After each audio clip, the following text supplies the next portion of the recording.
Hi, I am so glad you're joining me. My name is Kathy Ketterling. I am a pharmacist turned health coach. I'm excited to share this information today, beginning a ketogenic type diet and how to balance your blood sugars fast. This is really close to my heart because I suffered with low blood sugar for years, and it was very disruptive to my life and to my health because I never knew when it was going to hit. And it's so interesting because if you've ever been a victim to poor blood sugar, your blood sugar drops and your demeanor changes. You need to eat something quickly. And usually it's nothing healthy. It's usually something bad like candy or something, whatever you can get quick. And it makes you feel crappy. You get shaky and sweaty, and you get angry and mean. And it's besides all of that, it could potentially be a precursor to other things like insulin resistance and type 2 diabetes and on and on. And so after living with this for quite a few years, I started doing some studying, getting in more into natural and holistic therapies and treatments. And because being a pharmacist for over 20 years, I have witnessed the state of people's health, and it is poor. And it is very sad to see the amount of prescriptions that we pharmacists dispense to our customers. And, the thing is especially when you start to build relationships with these people, that people get sicker and sicker and sicker. And that sucks. I just knew deep inside of my heart that I had to do something different and learn ways that I can teach people a better way or a different way to live if they so choose that. And so that's where I am here. That's why I'm here. So anyway, a few years ago, I kind of stumbled onto this ketogenic type diet. It's kind of funny because I sometimes end up in things before I know what they're even called. I was doing this style of eating before it was ketogenic diet. I was doing intermittent fasting before I knew it was intermittent fasting. When someone finally told me what intermittent fasting was a few years ago, I was like, oh, I've been doing that. I didn't know it had a special name. And so I guess it just is something that resonated with me. It felt good. My body responded well. And so I just kept after it. So basically, the ketogenic type diet that I love is one where, we concentrate protein, fat, and carbs, right? Protein, we don't want to overdo protein. 40 to 50 grams for women, 50 to 60 for men, for the most part, unless you're super athletic. Carbohydrates is what we really have to monitor. To stay in ketosis, it's good to test so that you know exactly when you're in, and if you're not, what kicks you out. But typically we want women around the 30 to 50 range net carbs per day. If we push carbs too low, I may talk about that in a little bit, that can be another whole host of issues. And then we get the rest of our calories from fat. We don't particularly focus on fat in the sense of how many calories or how many grams we're eating. Just because that can freak people out a little bit, just because we're used to being in the no fat, low fat craze. So if we just place our attention on the other and then eat plenty, then things will usually work out just fine. Why did I choose ketogenic diet?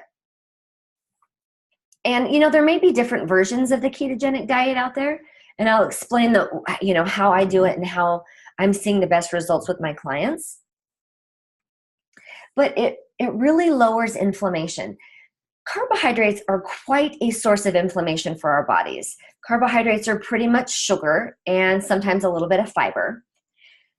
That's what they digest down to.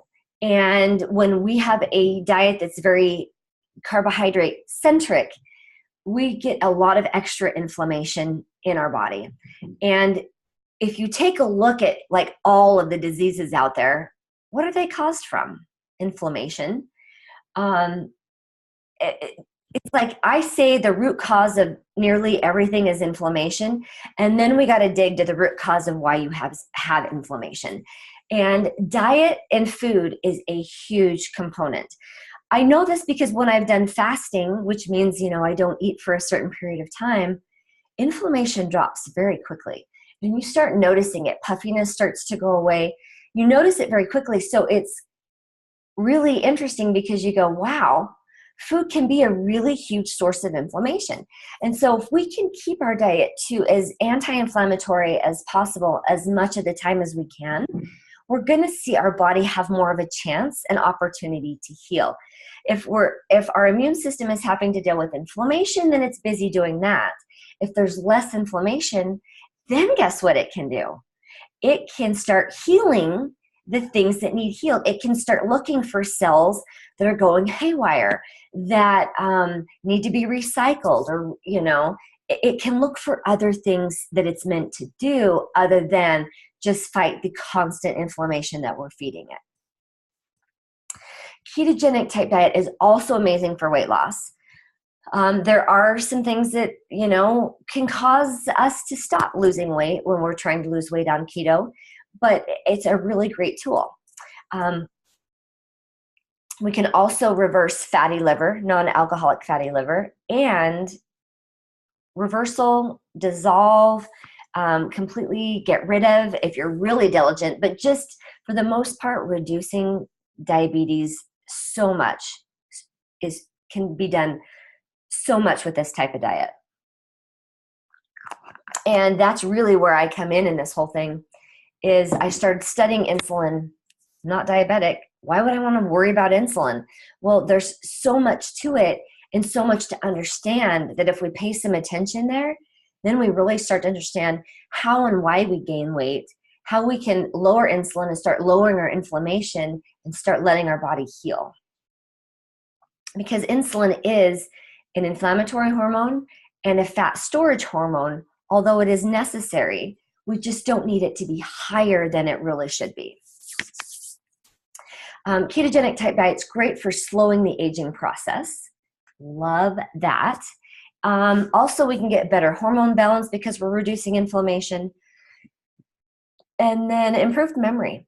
Well, if we're balancing our hormones, that's going to improve our memory. Reduce inflammation, that's going to improve memory. And then we're switching our body over to burning a fat for fuel instead of sugar for fuel. Well, our brain prefers to do that anyway. And so if you start seeing those disorders like Parkinson's or Alzheimer's, dementia, they can be seriously helped by this type of diet as well, because we're starting to way pull down the inflammation that's going on. Okay, so really, what is ketosis? It is the process where we reduce our carbohydrate intake. And once we do that long enough, we burn up excess stored carbohydrates and glycogen in our liver and in our muscles. Yes, we will still have some, which we need, but the excess will be utilized. Once we do that, then our body has to go, okay, well, I need fuel. I need to keep you alive. I need to burn something for fuel or else we'll die. So the next best source of fuel is fat. Well, it's actually ketones, because our liver will convert fat to a ketone, which is a water-soluble fat-burning molecule, and hence the term ketosis. And so once our body will start being more flexible and learning to burn fat for fuel, well, oh my goodness, now you just opened up this whole new world, literally, this whole new world for yourself and for your blood sugar, for your weight, for your health. Because here's the deal. If you are burning fat for fuel, let's say you eat your meal, there's a little bit of carbohydrate in there, you burn that pretty fast. You have some nice fat in there, you're going to digest that for a couple, 3 hours. Well, once that period's over and your body's like, oh, well, I still need fuel, then what does it do? It will start burning body fat, your own body fat, for fuel. And well, guess what you just did? You bypassed your body trying to burn up the excess sugar in your blood. Well, not excess, but we need a certain nice little amount of blood sugar, sugar in our blood. But if our body is used to burning fat, it's not going to go after the sugar that's in your blood. It's going to leave it at that nice steady level so that you're not signaling, all these things, we're not going to signal low blood sugar because it's not low. We're not going to do all these hormonal signals. It's going to just start burning fat for fuel. Well, when you have that happen, what are you doing? You're burning stored body fat. Isn't that awesome? And it's a great tool. These days, I can go hours or days without eating. And so if my body needs fuel for energy, it just starts going into body fat. We almost always have extra body fat that can be burned, right? That's what it's there for. It's storage. And we usually have more than we need. So that's where I really got the healing of my blood sugar issues. My body was able to be more flexible and say, oh, well, let's go burn some fat because we don't have sugar on board and we can just leave that sugar alone that's in your blood right now. That freed me to not having low blood sugar since I've been doing this, which is awesome. It is amazing.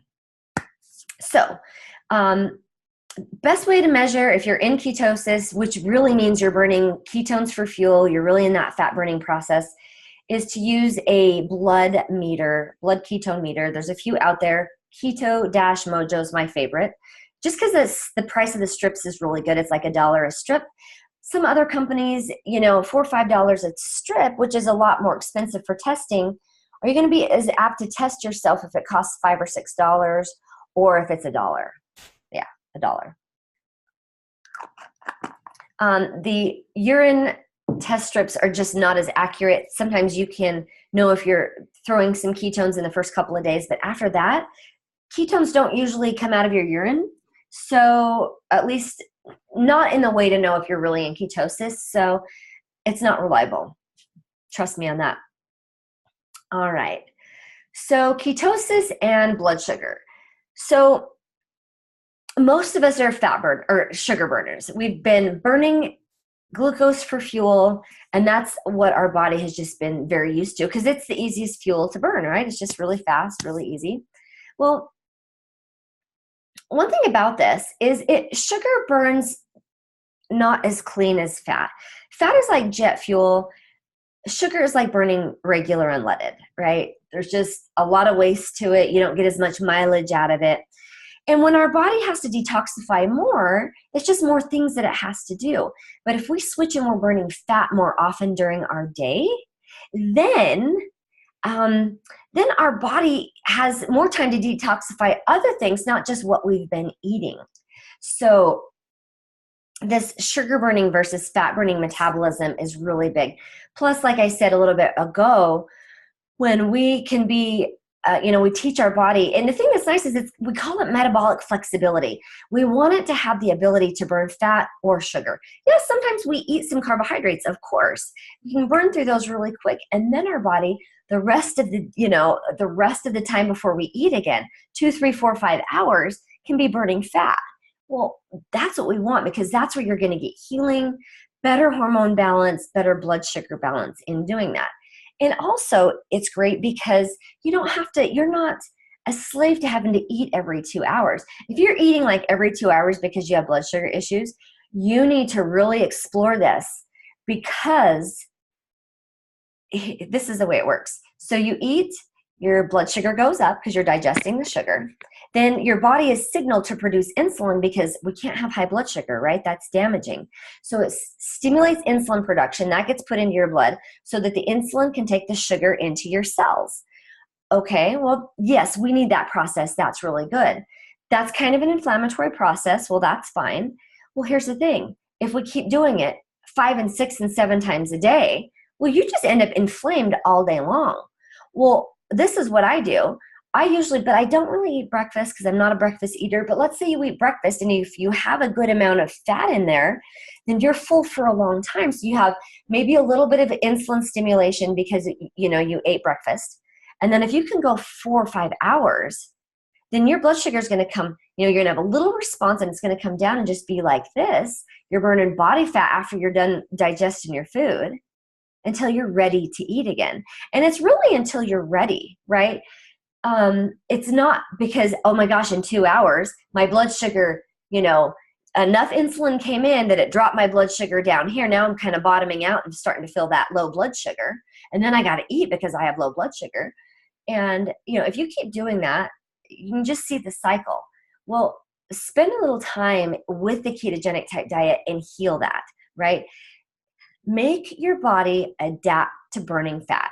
Yes, it can take a little while. I would say really 2 or 3 weeks to really get good, and maybe even longer. I mean, I'm a woman. I had hormone issues. I'm in my 40s.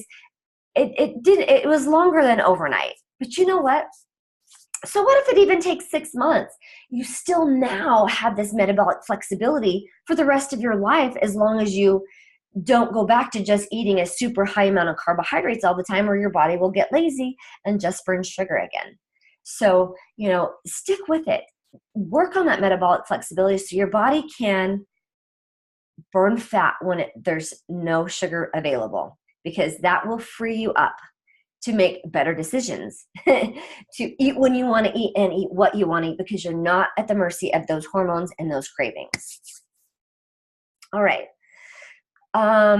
Yes, so I talked about how burning ketones leaves the blood sugar alone. And of course, decreasing insulin overall is going to decrease overall inflammation. So, it's nice, because if we have a lower carbohydrate meal, our insulin will go, a little blurb, and then it'll come back to normal quicker. If we eat a high carbohydrate meal like pizza or something like that, then we have a bigger insulin response. It's going to take longer for that blood sugar to come down. And then, because that insulin response was so big, often it'll be excess insulin. And so the blood sugar is going to go down here. You still have insulin going on. And it's like, well, we don't want insulin here. We need to get rid of this. So what does it do? It gives you a craving that you have low blood sugar, to make you eat more, to get rid of more of the insulin, but then you're going to stimulate more insulin. So you can kind of see how this catch-22 in a sense. So if we can have our insulin responses be smaller, it's going to even out your body. It's going to have your hormones be balanced better, and you're going to recover quicker from it and have less overall inflammation. So great.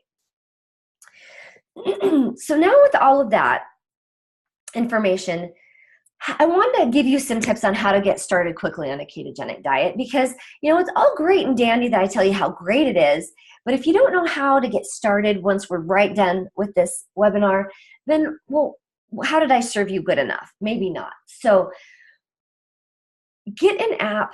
It really doesn't matter which one. There's a million out there, right? To be able to log your protein and carbs mostly. You can log fat if you really want to.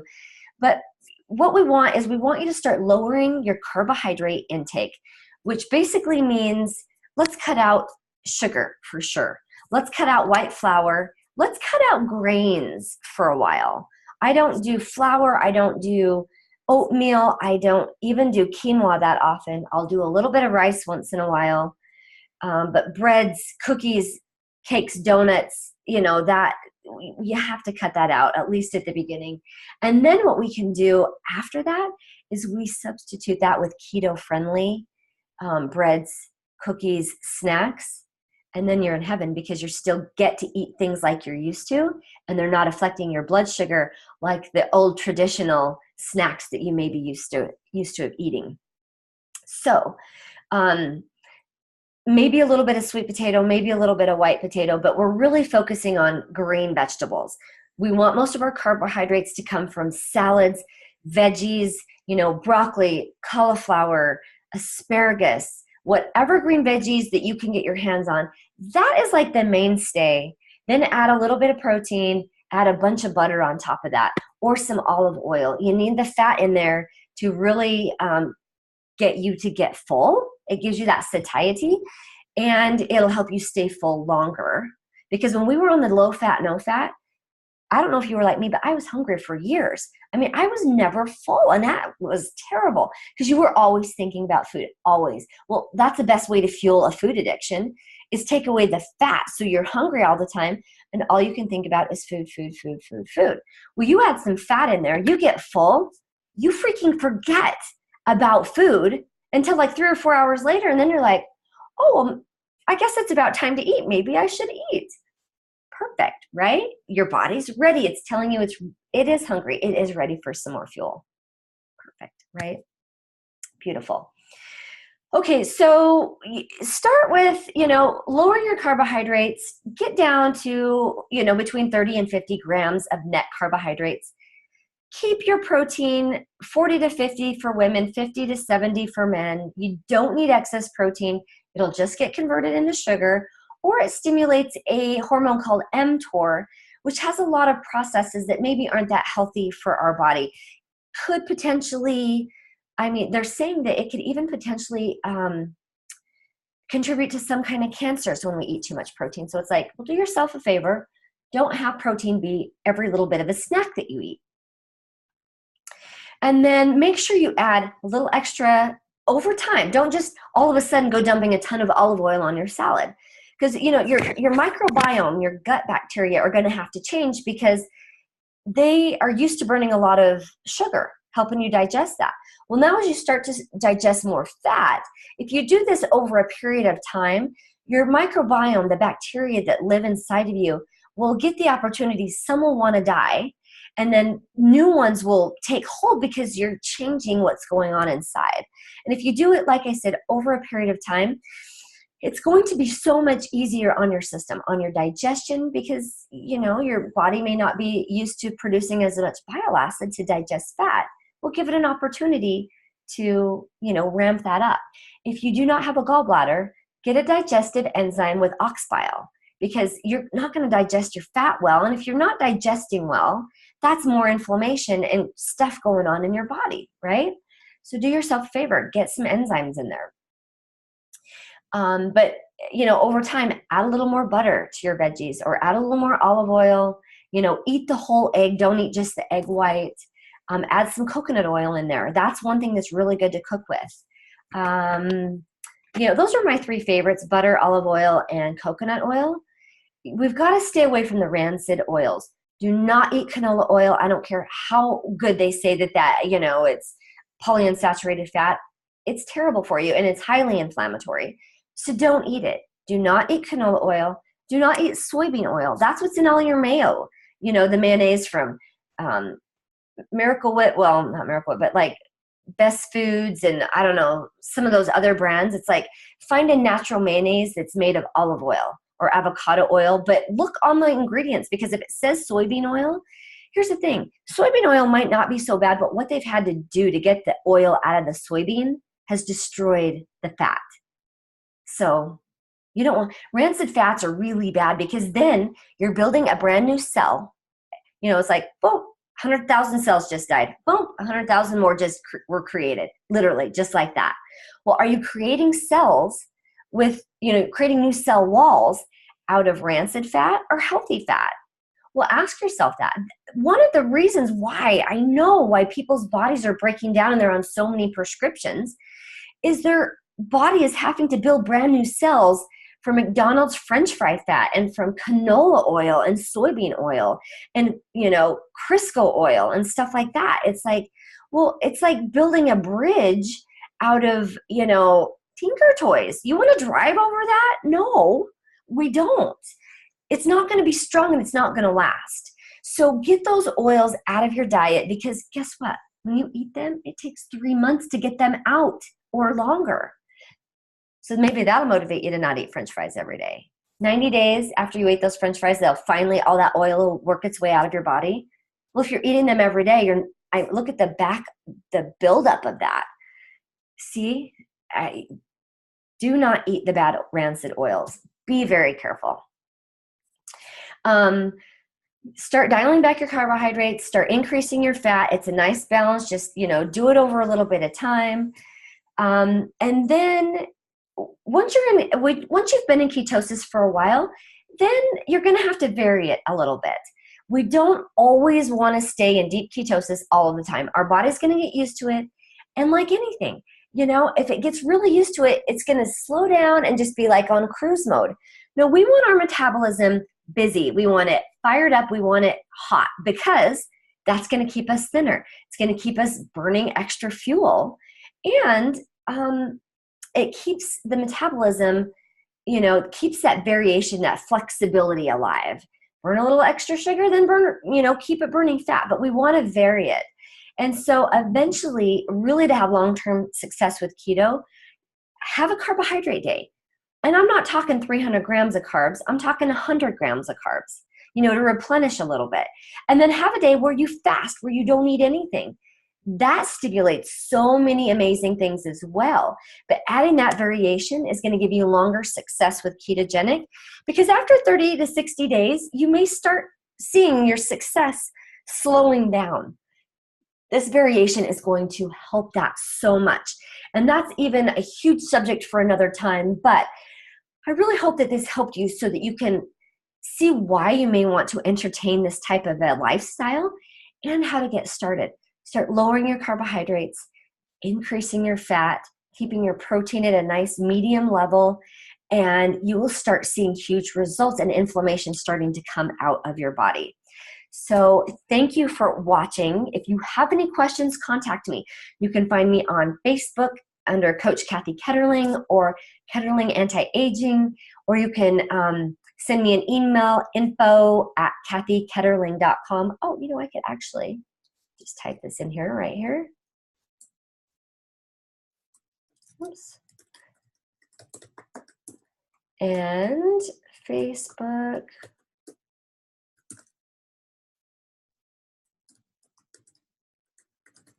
Ta-da! There you go. If you need help, if you need a strategy, if you are losing, you're stopped, you're stuck, contact me. Ask me a question. I would love to help you. This is one of the things that brings me the most joy in my life, is to help people actually find a way to reverse their inflammation, to find the source of it, start healing it so that they can start feeling good again. Hope you have a great rest of your day.